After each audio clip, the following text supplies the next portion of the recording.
उन्होंने डिसाइड कर लिया था, कंपनी कमांडर ने, जब उनके पास में ये ऑर्डर आया कि अगर आपके एम्यूनेशन खत्म हो जाएंगे तो आप वापस आ सकते हैं दूसरी पोजीशन में, तो उन्होंने जब ये ऑर्डर को प्लेटून कमांडर्स को बताया कि हम क्या करें, तो प्लेटून कमांडर्स ने आगे जवानों को बताया कि हमको क्या करना चाहिए। तो जवानों ने डिस्कस किया कि हम लोग नारनौल जैसी लड़ाई लड़ेंगे and we will fight till last man last bullet, क्योंकि अगर हम यहाँ से चले गए तो चुशूल एयरफील्ड चला जाएगा। चुशूल एयरफील्ड चला गया तो हमसे ये पूरा का पूरा एरिया चला जाएगा और ये भारत माता की जमीन है और इस जमीन से हमको पीछे नहीं हटना है। ये उनका जज्बा था जो सच बताऊं तो आज बहुत सारे लोगों को सुनने में शायद समझ नहीं आता है और लोगों को लगता है कि इस तरह के लोग नहीं होंगे। बट क्योंकि जब हम देख ही चुके हैं कि ये सारी चीजें तो ईश्वर ने ऐसे प्रेजेंट करके हमको दी है कि हमको सबको पता है कि यही जज्बा था।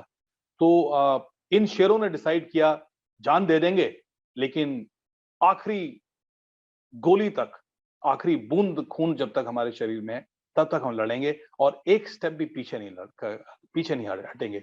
आप देखिए प्लेटून 7 में 35 लोग थे, 100%। प्लेटून 9 जो पीछे थी, जैसे मैंने बताया रिजर्व, उसमें कुछ लोग थे, बचे थे। और एक जो है वो जिनको वीर चक्र मिला था, राम कुमार, वो 3 इंच मोटार के इंचार्ज थे।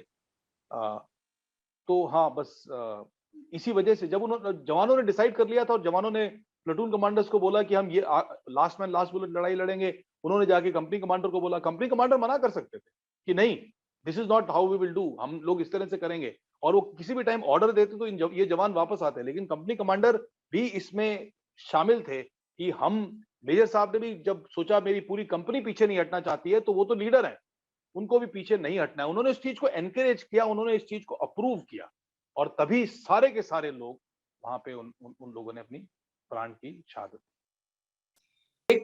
कई फिल्मों में, भारत की देशभक्ति वाली कई फिल्मों में एक डायलॉग होता है जब वॉर चल रही होती है, तो उसमें से एक सेना का अधिकारी कहता है कि कोई भी पीठ दिखाकर नहीं भागे।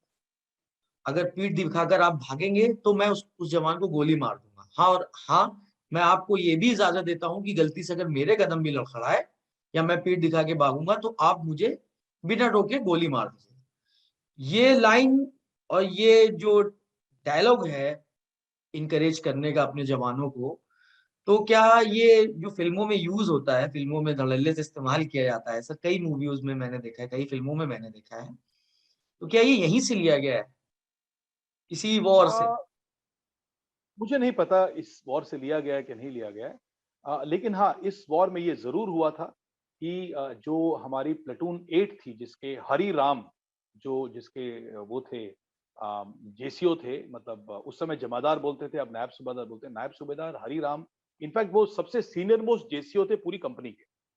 वो बहुत ही, उनके बारे में जो मैंने पढ़ा और जो जानकारी ली, वो बहुत ही स्ट्रिक्ट और डिसिप्लिन्ड और बहुत ही सोल्जर लाइक जेसीओ थे। उन्होंने जब जवानों से पूछा कि आप, ऐसा ऊपर से ऑर्डर आया है कि जब आपकी एम्यूनेशन खत्म हो जाएगी तो हम सबको पीछे हटना चाहिए, तो जवानों ने आपस में डिस्कस करके बोला कि हम पीछे नहीं हटेंगे। तब